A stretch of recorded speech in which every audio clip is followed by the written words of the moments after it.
Hi దోస్తులు, బాగున్నారా? నేనైతే చాలా చాలా బాగున్నాను. ఈరోజు అయితే ఒక రెసిపీతో వచ్చాను. అదేమంత స్పెషల్ రెసిపీ ఏం కాదు. ఏమీ మసాలా యూజ్ చేయకుండా చాలా సింపుల్ అంటే సింపుల్గా చేసుకునే కర్రీ. అదే ఎగ్ కర్రీ అయితే చేస్తున్నానండి. నేను ఎగ్ కర్రీ ఎలా చేస్తున్నానో మీరు చూసేయండి, ఓకేనా? ఫస్ట్ అయితే స్టవ్ వెలిగించి తర్వాత ఒక కడాయి పెట్టుకోవాలి. కడాయి పెట్టుకున్న తర్వాత ఆయిల్ వేసుకోవాలి. 3 గట్ల ఆయిల్ అయితే వేసుకున్నాను. ఆయిల్ వేసుకున్న తర్వాత చిటికెడంత పసుపు అయితే వేసుకున్నా. పసుపు ఎందుకంటే ఎగ్స్ ఫ్రై చేసుకోవడానికి. కొంతమంది కారం వేసుకుంటారు, నేనైతే కారం వేయలేదు, కొంచెం పసుపు వేసుకుని ఫ్రై అయితే చేసుకుంటున్నాను. ఎగ్స్ ఫస్టే ఉడకపెట్టుకొని పెంకులు తీసేసి పక్కన పెట్టుకున్నాను ఒక గిన్నెలో. అవి అయితే ఆయిల్ హీట్ ఎక్కిన తర్వాత ఫ్రై అయితే చేసుకుంటున్నాను. అవి ఆయిల్లో ఎగ్స్ వేసేటప్పుడు చాలా జాగ్రత్తగా ఉండాలి. ఎందుకంటే ఆయిల్ చింది మీద పడే అవకాశం ఉంటుంది. అప్పుడు మన చేతులు చాలా త్వరగా కాలే అవకాశం కూడా ఉంది. కాబట్టి చాలా జాగ్రత్తగా ఎగ్స్ వేపుకోవాలి. మంచి కలర్ వచ్చి మంచిగా వేగిన తర్వాత ఎగ్స్ తీసి పక్కన గిన్నెలో అయితే పెట్టుకోవాలి. అదే నూనెలో ఆనియన్ అలాగే పచ్చిమిర్చి కొంచెం కరివేపాకు వేసుకొని గట్టిగా తిప్పుకోవాలి. ఆనియన్ పచ్చిమిర్చి త్వరగా మగ్గాలంటే కొంచెం ఉప్పు వేసుకోవాలి. ఉప్పు వేసుకోవటం వల్ల ఆనియన్ అనేది త్వరగా మగ్గుద్ది. అందుకే నేను ఒక స్పూన్ ఉప్పు అయితే వేసుకున్నానండి.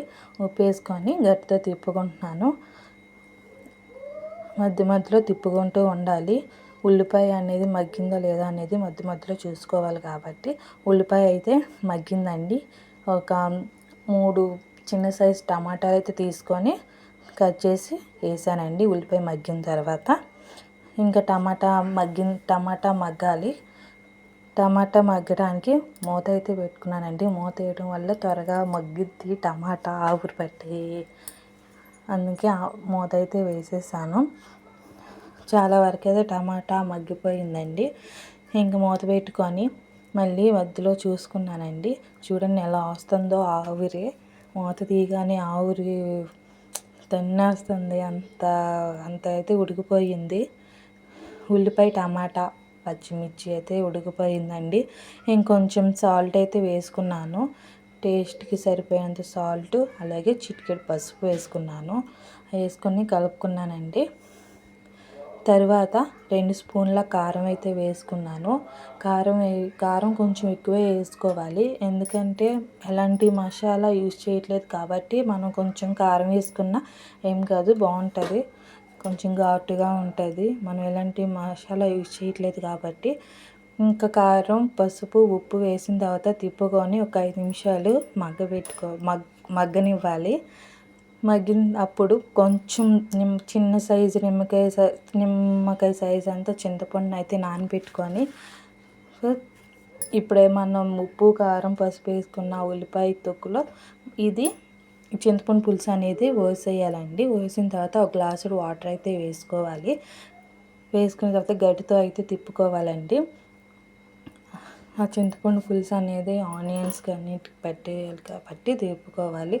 ఇంకా స్టవ్ హైలో పెట్టుకొని ఒక 2 నిమిషాలు మూత పెట్టి వదిలేయాలండి. అది పొంగుతున్నట్టు వస్తుంది కదా, అప్పుడైతే ఎగ్స్ కట్ చేసి వేసుకోవాలి. కట్ చేయడం వల్ల ఆ ఉప్పు కారం అనేది లోపలికి వెళ్ళి ఆ చందమామకు కూడా పట్టిద్ది. కట్ చేసుకుని వేసుకుంటే చాలా బాగుంటుంది ఎగ్ అనేది. కట్ చేసి అయితే వేసుకున్నానండి. మధ్య మధ్యలో అయితే తిప్పుకోవాలి. కూర మాడిపోకుండా చూసుకోవాలి. మాడిపోయిందంటే కర్రీ మాడిపోయిన స్మెల్ వస్తుంది. అలాగే కొంచెం లైట్గా చేదుతనం కూడా వస్తుంది. చాలా అంటే చాలా జాగ్రత్తగా తిప్పుకుంటూ ఉండాలండి. తర్వాత ఎగ్ కర్రీ అయితే చాలా వరకు దగ్గర పడిపోయిందండి. చూస్తే బాగుందా నేను చేసిన ఎగ్ కర్రీ? నాకైతే కలర్ఫుల్గా మంచిగా అనిపిస్తుంది. నాకైతే బాగా నచ్చిందండి ఎగ్ కర్రీ. నేను చేసిన ఎగ్ కర్రీ ఎలా ఉందనేది కామెంట్ చేయండి. కొంచెం కొత్తిమీర కూడా వేసుకోండి. నా దగ్గర కొత్తిమీర లేక వేయలేదు. Okay, bye.